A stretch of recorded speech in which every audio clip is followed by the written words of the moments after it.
La escritora británica Lisa Jewell nos cuenta la historia de una herencia no solo fiscal, sino también psicológica y emocional en su última novela, Dentro de casa, donde Libby, heredera de una misteriosa mansión en Chelsea, regresa a la casa donde nació dispuesta a investigar su origen familiar y el más oscuro de los secretos. Una historia enrevesada y absorbente de traición y redención que te enganchará desde el inicio.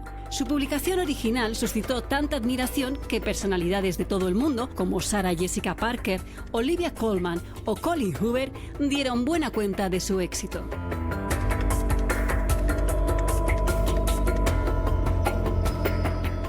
In Dentro de casa, the reader will find a huge abandoned house on the banks of the River Thames in London, in Chelsea, that has just been inherited by a very young girl called Libby, who finds out on her 25th birthday that someone has left this house in trust for her since she was a baby. And she inherits this house. It's worth a lot of money. Her life is about to change. But what she also discovers is she's about to uncover a lot of very, very dark secrets about who she is, where she came from, and what happened in this house in Chelsea when she was a baby. The story of the book, although essentially about Libby and her journey of discovery about the house where she was born, actually came about via one of the other characters in the book, who's a woman called Lucy. And when I was on holiday with my family in summer of 2017, I saw a woman in Nice, in France, with her two small children.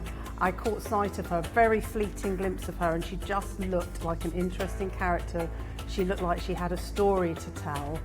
She looked like she had secrets, and I couldn't stop thinking about this woman, and I kept envisaging her as a young child running through the streets of Chelsea away from a big dark house, wearing a nightgown and no shoes. So really the book was my attempt to find a story for this woman that I'd seen for all of 10 seconds in Nice during my summer holidays.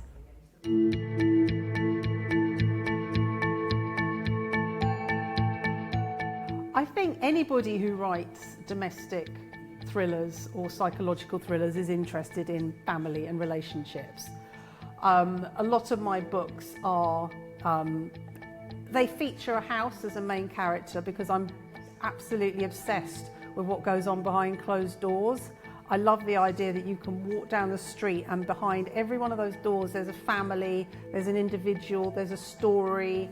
There's something going on, and because people behave differently inside their houses to how they behave outside their houses. They talk differently, they think differently, they behave differently. They're their true selves behind the closed doors of their houses. I think my style as a writer is I'm very organic and instinctive, and I let my characters guide the story.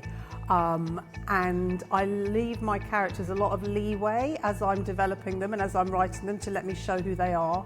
So there's always a sense, I think, in my books that you're not quite sure who's good and who's bad, who's capable of what.